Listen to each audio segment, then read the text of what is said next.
तुगलकी फरमान उत्तर प्रदेश सरकार ने मुजफ्फरनगर से जारी किया था, तो उसको लेकर के सुप्रीम कोर्ट की तरफ से अब स्टे हो गया है। तो देखिए, आज आप ये कह रहे हैं कि कांवड़ियों को शुद्ध भोजन मिले, तो इसके लिए मैं तो कहती हूँ सरकार लंगर क्यों नहीं चलाती। मैं क्या खाऊंगी, क्या पीऊंगी, क्या पहनूंगी, कहाँ जाऊंगी, कहाँ आऊंगी, कोई और नहीं तय करेगा। आज ये सरकार जिस तरीके से तुगलकी फरमान लेकर के आ जाती है और कुछ भी चस्पा करके चली जाती है और ये कहती है कि नहीं, ये हम तय करेंगे कि आप क्या खाएंगे। लेकिन देखिए, ये दबाव, ये प्रेशर, ये नफरत, ये किस लिए? ये भाजपाई बार बार इस तरीके का नफरती तुगलकी आदेश क्यों लेकर आते हैं कि जिस तरीके से इन कांवड़ियों के साथ हुड़दंगबाज जो इस कांवड़ यात्रा के अंदर घुस करके जो नशे करते हैं, जो हुड़दंगबाजी करते हैं, हमें इसको भी नहीं भूलना चाहिए। कोई अनस रेडी वाला जो कि जामुन बेच रहा है, उसमें 5-7 गुंडे आएंगे और ये उसे जबरन कहेंगे कि अपना नाम चस्पा करो, अपना नाम बताओ कि तुम हिंदू हो या मुसलमान। कोई व्यक्ति सड़क पर नमाज पढ़ता है तो उसके खिलाफ FIR हो जाती है। और हमने देखा कि बीते दिनों किस तरीके से ईदगाह के बाहर जब नमाज हो रही थी तो उन तमाम लोगों पर FIR हो जाती है। लेकिन इन कांवड़ियों के लिए रूट डाइवर्ट कर दिए जाते हैं, रूट डाइवर्जन हो जाते हैं। क्या ये टैक्स पेयर का पैसा खराब नहीं हो रहा है? यहाँ पर लोगों को परेशानी नहीं होती है? तो जाहिर है ये दो तरीके की मानसिकता, दो तरीके के दोगलापन कहाँ से लेकर आते हैं।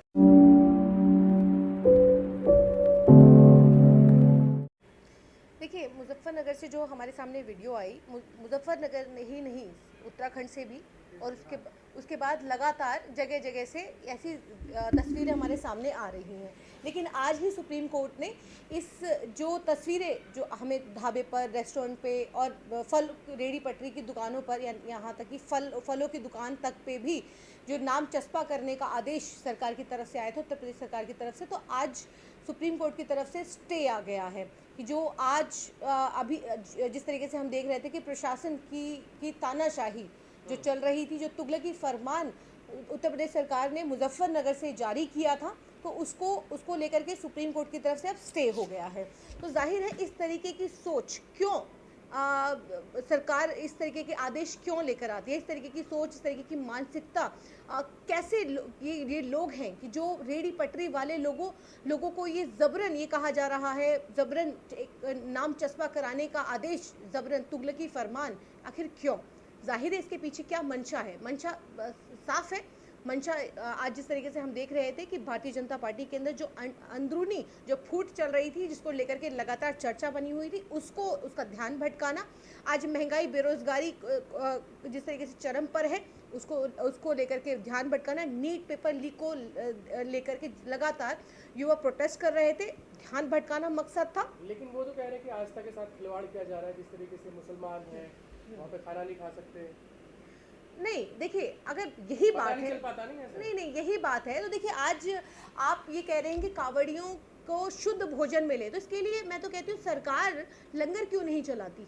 शुद्ध शाकाहारी भोजन मिलेगा, सरकार को लंगर चलाना चाहिए। तो क्यों ये प्रेशर बनाया जा रहा है, क्यों ये दबाव? जो दुकानें हैं, जो अभी से नहीं है, ये तो देश आज़ाद हुआ, आज़ाद होने के बाद 1950 के अंदर मोहम्मद यासीन ने एक याचिका सुप्रीम कोर्ट के अंदर दायर की, जिसके अंदर उन्होंने अपने फंडामेंटल राइट्स, उनके जो मौलिक अधिकार है, जो संविधान उन्हें देता है, उसका इस्तेमाल करते हुए उन्होंने कहा कि मुझे पूरी आज़ादी है, मैं कौन सा व्यवसाय कहाँ कर सकता हूँ, मुझ पर कोई दबाव नहीं बना सकता।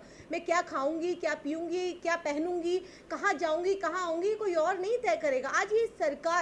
आज ये सरकार जिस तरीके से तुगलकी फरमान लेकर के आ जाती है और कुछ भी चस्पा करके चली जाती है और ये कहती है कि नहीं, ये हम तय करेंगे कि आप क्या खाएंगे, ये हम तय करेंगे, क्योंकि प्रधानमंत्री जी ने तो पहले ही कह दिया था कि कपड़ों से पहचाने जाएंगे। ये बात तो पहले ही कही जा चुकी है कि भाजपा के ही मंत्री ये कहते थे कि आर्थिक बहिष्कार करने की बात मुसलमानों के उत्तराखंड से ये आवाज़ उठी थी। और आपने देखा कि जब नासिर और जुनैद की हत्या के बाद किस तरीके से बड़ी बड़ी महापंचायतें हुई गुरुग्राम के अंदर, और फिर वहां पर मुसलमानों के आर्थिक बहिष्कार की बात की गई। आपने देखा कि अभी हाल फिलहाल में प्रशासन के दबाव के बाद एक व्यक्ति जो कि 12 साल से एक ढाबे में काम कर रहा था, उसको प्रशासन ने कहा कि नहीं, क्योंकि ये मुसलमान है, इसको हटाइए, इसको निकालिए। जबकि जो काम करने वाला है और काम करवाने वाला मालिक है, वो दोनों ही एक दूसरे के साथ संतुष्ट हैं, लेकिन प्रशासन का दबाव था कि निकालिए। आप तमाम सोशल मीडिया पर आप देखिएगा कि उसकी बाइट भी मौजूद है।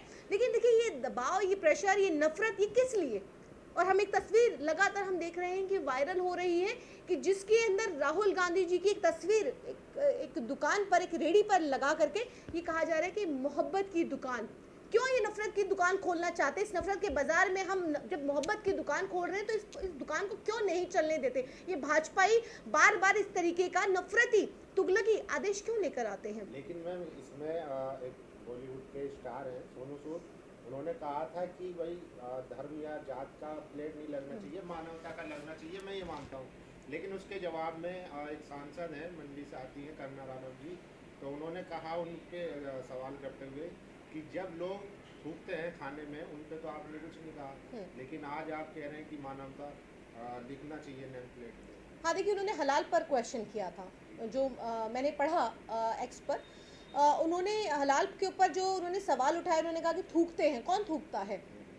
किसको देखा उन्होंने? क्या कभी कावड़ियों ने कोई शिकायत की? कि आज हम देख रहे थे कि एक कावड़ी, चलो आप मुसलमानों के नाम आप चस्पा करने की बात करते हैं, लेकिन मैं पूछना चाहती हूँ प्रमोद हुक्का ताऊ वाले, एक प्रमोद नाम के व्यक्ति जिनका ढाबा था, उनका ढाबा तोड़ दिया, तहस नहस कर दिया 2 दिन पहले। क्यों? क्या गुनाह था उनका? उनका गुनाह ये था कि उन्होंने अदरक लहसुन का छोंका लगा दिया और जिसको लेकर कावड़ी नाराज हो गए। देखिए, मैं बहुत ही सम्मान करती हूँ जितने भी लोग वहाँ से कावड़ से लौटते हैं, जल लेकर के आते हैं, लेकिन एक हमें ये भी बात माननी होगी कि जिस तरीके से इन कावड़ियों के साथ हुड़दंगबाज जो इस कावड़ यात्रा के अंदर घुस करके जो नशे करते हैं, जो हुड़दंगबाजी करते हैं, हमें इसको भी नहीं भूलना चाहिए और इसको लेकर के ये पूरा माहौल ख़राब करने की कोशिश की जा रही है। आपने देखा कि गाज़ियाबाद का एक वीडियो वायरल हो रहा है, एक जामुन वाला अनस जामुन वाले हैं, वो रेडी पटरी वालों के लिए तो कोई ऐसा कानून नहीं आया। मुझे बताइए 2006 2011 की जिस जजमेंट और ऑर्डर की बात होती है, ये कहा जाता है, मैं तो पूछना चाहती हूँ कि रेडी पटरी वालों के लिए भी वो आदेश था क्या? कि आप जो कहते हैं कि ये आदेश 2011 में मनमोहन सिंह की सरकार थी, 2006 के अंदर मनमोहन सिंह की सरकार थी, तो उनकी सरकार में ये कानून आया, लेकिन अभी क्यों? अभी ऐसी क्या ज़रूरत पड़ गई कि कोई अनस रेडी वाला जो कि जामुन बेच रहा है, उसमें 5-7 गुंडे आएंगे और ये उसे जबरन कहेंगे कि अपना नाम चस्पा करो, अपना नाम बताओ कि तुम हिंदू हो या मुसलमान। तो देखिए, अगर ये इस तरीके से देश के अंदर अगर राजनीति होगी और नफरत इस लेवल पर, आप इस देश को इस लेवल पर लेकर जाएंगे, तो मैं फिर तो ये कहूँगी कि आप हर चीज़ को फिर बांट दीजिए। कावड़ियों के नाम पर आप, अगर कोई व्यक्ति सड़क पर नमाज पढ़ता है तो उसके खिलाफ FIR हो जाती है, और हमने देखा कि बीते दिनों किस तरीके से ईदगाह के बाहर जब नमाज हो रही थी तो उन तमाम लोगों पर FIR हो जाती है, लेकिन इन कावड़ियों के लिए रूट डाइवर्ट कर दिए जाते हैं, रूट डाइवर्जन हो जाते हैं। क्या ये टैक्स पेयर का पैसा खराब नहीं हो रहा है? यहाँ पर लोगों को परेशानी नहीं होती है? तो जाहिर है ये 2 तरीके की मानसिकता, 2 तरीके के दोगलापन कहाँ से लेकर आते हैं? इस तरीके का दोगलापन की जो कावड़ियों के लिए बाकायदा पूरा रूट, खाने, प्रशासन पूरा इस तरीके से हाई अलर्ट, मीट की दुकानें बंद हैं, लोगों के रोजगार आपने खत्म कर दिए। 2 करोड़ नौकरियां देने की बात हुई है, जो कि अभी तक 20 करोड़ नौकरियां मिल जानी चाहिए थी, लेकिन आज 20 करोड़ नौकरियों की बजाय आप 2 करोड़ नौकरियां छीन चुके हैं, 37 लाख उद्योग बंद कर चुके हैं। उसके बाद भी ये सरकार खुश नहीं होती, तो फिर लोगों के रोजगार छीनने का काम कर रही है। आज ये छोटे जो ये रेडी पटरी वाले मजदूर हैं, आज इनका रोजगार छीनने का काम करती है। महीनों इस श्रावण महीने के अंदर महीनों दुकानें बंद रहती हैं। आपको मालूम है कि कितना नुकसान होता है, किस तरीके से 2 वक्त की रोटी जो सुबह निकलता है कमाने के लिए, किस तरीके से छोटा रोजगार के अंदर किस तरीके से 2 रोटी शाम तक कमा करके अपने बच्चों का भरण पोषण करने के लिए लेके जाता है। लेकिन आज ये भी बर्दाश्त नहीं, क्योंकि चोट किसको देनी है? चोट सिर्फ एक समुदाय को देनी है, मुसलमानों को देनी है। ये बताना है कि देखो, हम तुम्हें अब्दुल को टाइट कर रहे हैं, सारे मुद्दे एक तरफ और अब्दुल को हमने टाइट किया एक तरफ। तो ये सिर्फ और सिर्फ सब कुछ हर किसी चीज़ से ध्यान भटकाने के लिए ये जो मुद्दे लाए जा रहे हैं इस तरीके के, ताकि आदमी, हर हिंदू को मुसलमानों से नफरत हो, मुसलमान ये सोचे कि नहीं, जो हिंदू मुसलमान एक दूसरे के साथ मिलजुल करके रहता था। आप ये देखिए कि कितने सेवा शिविर लगाए जाते थे पूरे कावड़ियों को जो रास्ते पर, आप एक मेडिकल कैंप्स लगाए जाते थे, किस तरीके से उनके लिए दूध, फल, सब्जी, जगह जगह मेडिकल फैसिलिटीज़, ये सारी चीज़ें, पानी की व्यवस्था, फूल बिछाए जाते थे, ऊपर से बारिश की जाती थी, सभी कांवड़ियों को फूल दे करके उनका स्वागत किया जाता था। आज ये क्या, ये आप भाईचारा ख़त्म करने की कोशिश नहीं है कि हिंदू मुसलमान किस तरीके से अलग हो जाए, ताकि वोट बैंक एक तरफ जो हिंदू वोट बैंक है वो भाजपाइयों का सिक्योर हो सके। तो ये सिर्फ वोट बैंक के लिए हो रहा है, वोट बैंक की राजनीति है।